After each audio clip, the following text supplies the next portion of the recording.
Guys 12-12-24 যারা আমাকে কষ্ট দিয়েছো, যারা আমাকে সুখে রেখেছো এবং আমার ছোট বড় ভাই বোন বন্ধু সবাইকে জানাই আমার তরফ থেকে ঈদ মুবারক। তো আমাদের এদিকে গাইস আজকে এত বৃষ্টি হচ্ছে সে বলার বাইরে। আমরা নামাজ পড়তে যেতে পারিনি, ঈদগাতে আমরা মসজিদে নামাজ পড়েছি। আর এরা নামাজ পড়ে এসে কীভাবে দৌড়ে বাড়ি যাচ্ছে দেখো, বৃষ্টির চোখটা গাইস প্রচুর বৃষ্টি হচ্ছে আমাদের এইদিকে। আর আমার বোনটা বলছে ভাই আমাকে মেহেদি দিতে, তার জন্য তাকে আমি কত সুন্দর করে মেহেদি দিয়ে দিলাম। দেখো তোমরা যদি এইভাবে মেহেদি নিতে চাও তা আমাকে কমেন্ট করো। তো গাইস আমরা আড্ডাখানে এসে না আড্ডা দিচ্ছি আর ভাবছি আজকে দিনটা আমরা কোথায় ঘুরতে যাই, কোথায় কি করি এই বৃষ্টির মধ্যে। তো সবার এক ধান্দা আর এই মালটার এক ধান্দা, সে তার গার্লফ্রেন্ডকে ফোন করছে। আর এই মালটা হাতে কার নাম লিখেছে তোমরা একটু তার মুখ থেকে শুনে নাও। হাতে নাম লেখা কেমন? লালমিনা লুলুর মা লিখেছি, লালমিনা লুলুর মা। তো গাইস আমরা কিছুক্ষণ আড্ডা দেওয়ার পর আমরা ভাবলাম যে আমাদেরকে কিছু একটা করতে হবে, আজকে ঈদের দিন বলে কথা।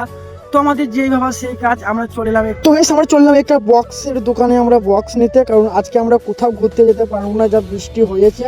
তার জন্য আমরা বক্সটা নিয়ে ডান্স করবো ছোট ভাই বড় ভাই মিলে। তো গাইস তোমরা কি আমাদের ডান্স দেখতে চাও? তাহলে আমাদের ভিডিওটা কন্টিনিউ দেখতে থাকো, আমরা দেখাবো রাত্রে আমরা কত ডান্স করেছি। তো বক্স নেওয়ার পর আমরা চললাম আমাদের গন্তব্য স্থানে, যেখানে আমরা গানটা বাজাবো। চলো সেখানে যাওয়া যাক। ফাইনালি গাইস আমরা পৌঁছে গেলাম যে এখানে আমরা গানটা আজকে বাজাবো, আমাদের বাগানতলা, আমাদের এখানকার ফেমাস জায়গা এটা।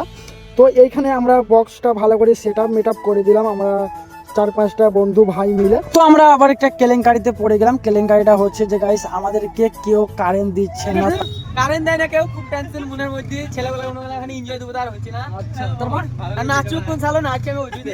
ফাইনালি গাইস আমরা অনেক কষ্ট করার পর এক জায়গায় কারেন্ট পেলাম, একটা ভাবি আমাদেরকে কারেন্ট দিল।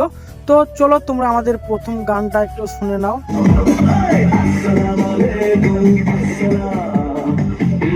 তো গাইস তোমরা কি আমাদের ডান্স দেখবে না? চলো আমাদের একটু ডান্স দেখে নাও আর তোমরা হালকা পাতলা করে এনজয় নিয়ে নাও। আর ডান্সটা কেমন হয়েছে তোমরা একটু কমেন্টে কষ্ট করে জানাইও। আমার দেখা হচ্ছে পার্ট 2 এ, তোমরা ফলো করে রাখো, তোমাদের জন্য আমি পার্ট 2 নিয়ে আসছি।